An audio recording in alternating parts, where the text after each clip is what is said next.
سلام، حالتون چطوره؟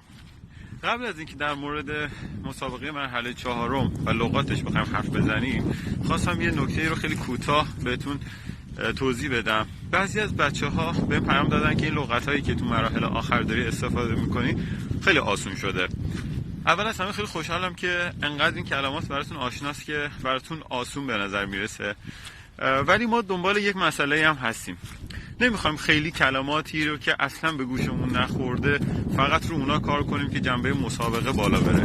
ما میخوایم که لغت‌هایی رو که ما با معانیش آشنا هستیم از اونها برای اینکه یادآوری کنیم به خودمون که این لغات و این معانی میتونن جایگزین بشن توی جمله‌های گیلکیمون هم استفاده کرده باشیم.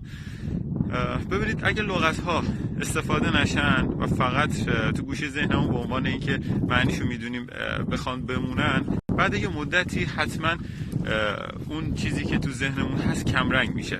به همین خاطر سعی کنیم از کلماتی که خیلی جدید نیست برامون، مثل لابدان، مثل ساکوده، مثل پامادور، اینها تو جملات گیلکیمون استفاده کنیم و یکی از دلایلی که از این لغت استفاده میکنیم همینه.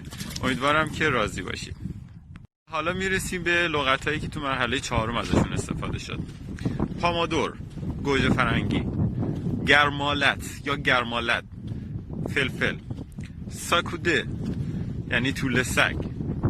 گاچه، استبل تابستونی. و در آخر رزینکا یا رزینکه معنی سنگ انداز که ما در بچگی خودمون بهش تیرکمون هم میگفتیم که باهاش میتونستیم سنگ پرتاب کنیم.